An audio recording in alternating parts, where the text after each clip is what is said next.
Beyond the glitz and glamour lies Wendy Williams' untold tragedy.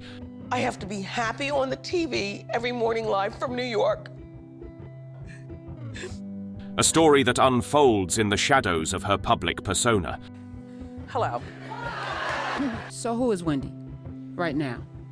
Happy. Are you? The Wendy Williams Show's success couldn't help the brave-faced Williams suffer hardships and pain. They needed you because you were breaking records, and you were continuing to play their records even if they were not liking what you were saying. Why did she have to return to alcoholism?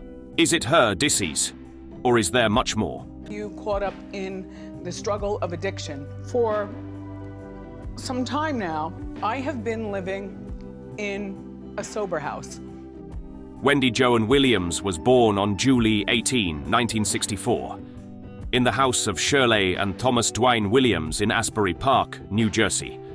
Her father was a teacher and school principal, and her mother was a special education teacher. Little Williams faced body shaming from the beginning, at school and home. She was just in first grade when this nightmare began. Her struggle with body image stemmed from the dietary restrictions her parents imposed on her after she gained weight during her early school years. I was tall and I was overweight. I was reminded of that by my siblings and my parents every single day. Not only that, she was also medicated as per the doctor's instructions due to her hyperactivity. Her childhood was troubled, and so was her adolescence. I'm not upset with how I grew up. Little did she know there were bigger horrors awaiting her in college. Time for me to get out in the world and figure things out on my own. I had a lot of catching up to do. In 1982, Williams graduated from Ocean Township High School, where she was one of only 4 black students. She ranked 360th in a class of 363, showing little interest in academics, unlike her parents. Initially, her parents wanted her to be a nurse, but she had other plans. At Northeastern University in Boston, Williams pursued a path toward a television anchor role. Yet, within a month of beginning her studies, she made a swift shift from television communications to radio, driven by the motivation of a quicker career progression. In 1986, Wendy Williams completed her studies, earning a Bachelor of Arts in Communication and a minor in journalism to meet her parents' expectations. In a heartbreaking disclosure in 2021, Williams revealed that she had been a victim of date rape during her time in college. And sadly, it was not the first and the last time. Shortly after her Northeastern graduation, her career officially started. Williams embarked on her disc jockey journey at Weave Ice in Frederiksted, US Virgin Islands. Later, she worked with different stations. In an unprecedented disclosure, Wendy Williams courageously shared her account of enduring a distressing incident of sexual assault, allegedly involving R&B artist Sherrick during the 1980s. "He mesmerized me with his twinkling eyes," she said. "He flipped the interview around to where he was interviewing me. I was just gaga over this man, and he asked me to go to an opening party, an album release party, with him that night. And before the party, I was date raped by him." In an interview, she recalled, "I left after that and went home and scrubbed my skin off, cried, and that was that. I never told anybody, I just handled it, and that's it." Starting as a fill-in, Williams secured a permanent morning role at WRKS in May 1990, and then she teamed up with Jeff Fox and Spiderweb for the station's Wake Up Club. This was her first big break. Williams delved into the world of rappers and celebrities, dishing out the juiciest gossip in a segment dubbed Dish the Dirt, where she would air out the dirty laundry on high-power celebs.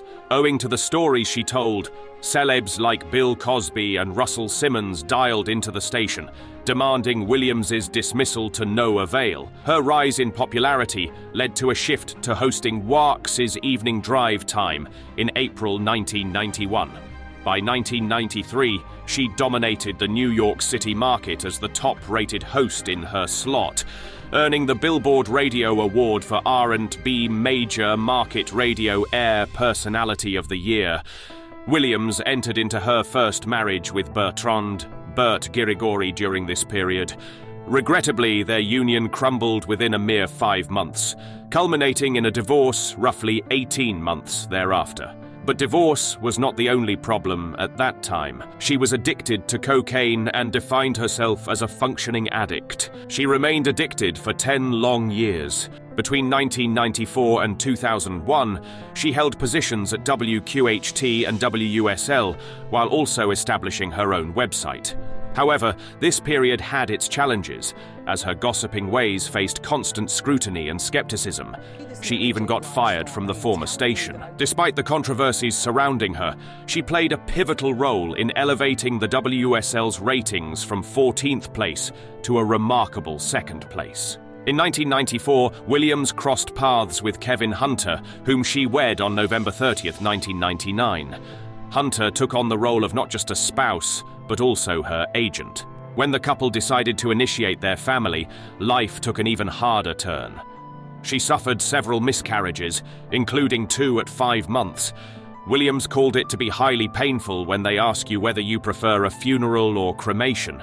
After several heartbreaking miscarriages, the couple welcomed their son, Kevin Hunter Jr., on August 18, 2000. Williams said, "I would have loved to have had more children, but I don't want to test my blessing." Furthermore, her husband Kevin also played his part in adding to the tragedies in her life, which we later see. During what was anticipated to be an incredibly joyous time for Williams, the atmosphere took a distressing turn as she overheard a secretive late-night call filled with whispers between Hunter and his mistress, just 1 month following the birth of their son. She was heartbroken, but continued her journey with Hunter, only to bear more pain. Hunter not only cheated on her, but also committed numerous hurtful and terrible acts against her. In 2001, Williams made her comeback to New York's airwaves, joining WBLS for a full-time syndicated slot from 2 to 6 p.m. Yet, in 2009, she said goodbye to her radio show, directing her attention towards her television program and carving out more quality time for her family. On July 14, 2008, Wendy Williams launched her daytime talk show, The Wendy Williams Show, in 4 cities. Praised by the New York Times for pioneering the back talk show genre, it gained immense success during the trial run. This led to a deal between Fox and Debmar Mercury to air the show nationally on their stations starting in July 2009. Adding to its reach, BT acquired cable rights to air the show in the evenings. In 2010, the program expanded globally, reaching 54 countries through BT International. With an average of 2.4 million daily viewers, it garnered substantial attention. Moreover, in a defining moment of her career, Williams was honored with induction into the esteemed National Radio Hall of Fame in 2009, marking her exceptional contribution to the radio industry.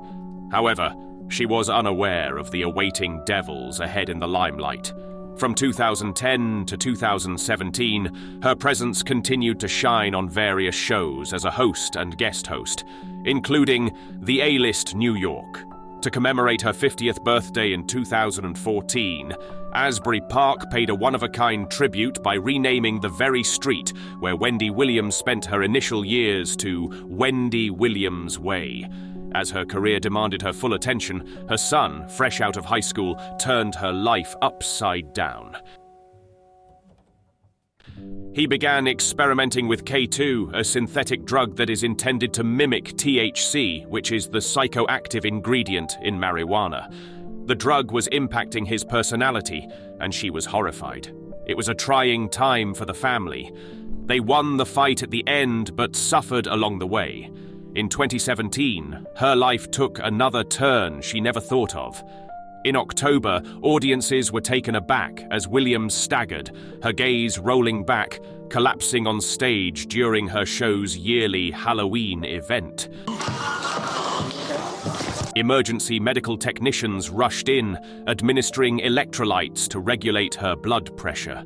Remarkably, Williams persisted with the show. It was not a stunt. I'm overheated in my costume and I did pass out. Seamlessly carrying on as if nothing had happened. However, things were way more chaotic than she assumed. In a revelation in February 2018, Williams shared she has been battling with Graves' disease, a condition leading to hyperthyroidism diagnosed nearly 20 years prior. If you don't know what Graves' disease is, it's an autoimmune system disorder that leads to an excess production of thyroid hormones.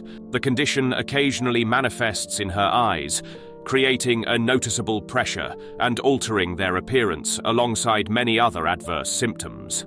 Amidst a series of health setbacks, Williams faced an accidental shoulder fracture in December 2018.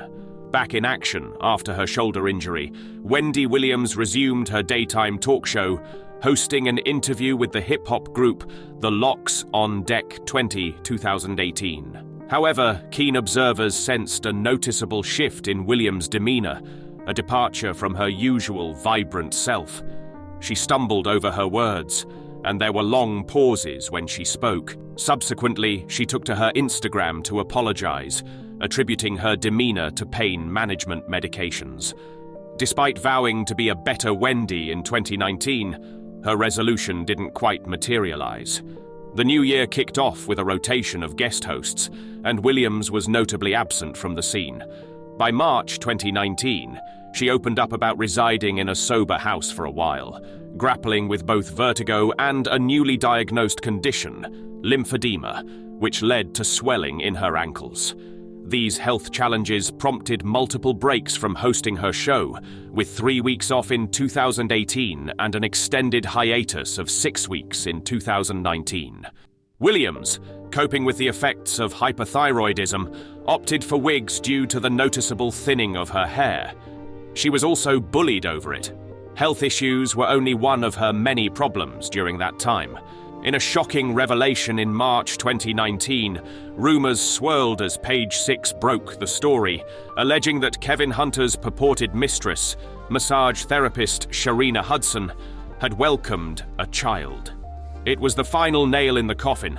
Williams had enough and filed for divorce due to irreconcilable differences in April 2019. The situation turned even more complex, given that during their separation, Hunter not only served as the executive producer of her show, but also acted as her manager. A truly tangled web of connections, to say the least. Their relationship consistently drew attention in the media due to allegations of Hunter being abusive towards Williams. When there was silence at Williams' end, Pearlette Hunter, Hunter's mother, shed light on the reality of their marriage. She candidly revealed she, unfortunately, witnessed Kevin's aggressive behavior, saw him physically assaulting Wendy. There was even an instance where she saw him choking her, and another where he ruthlessly pushed her down the stairs. Formerly under her employment, another individual filed a lawsuit providing harrowing details of Williams's experience. The divorce was finalized later in January 2020. In March 2020, the production of her famous show came to a standstill due to the onset of the pandemic. As a response, the series re-emerged virtually from April to May 2020 under the title Wendy at Home, featuring Williams filming the Hot Topics segment from her own apartment and conducting brief virtual interviews. In 2021, Williams portrayed herself in the documentary Wendy Williams, What a Mess. It is a special TV show from 2021, all about the life of Wendy Williams, showing her story uniquely. The highly anticipated premiere of the Wendy Williams Show's 13th and final season in September 2021 faced an unexpected setback. Williams' battle with a breakthrough case of the C19 bug, compounded by ongoing challenges from her Graves' disease and thyroid condition, led to a delay of several weeks. Her condition had now started to impact her media life immensely. In the year 2022, ongoing health concerns led to the conclusion of production for the Wendy Williams Show, marking the end of an era for the beloved program. Williams and the producer were both discontent with the situation, but owing to her deteriorating health, she remained absent, resulting in the unfortunate cancellation of the show. To worsen the things but to soothe her pain, Williams headed towards alcohol abuse, and her son said it could be fatal for her.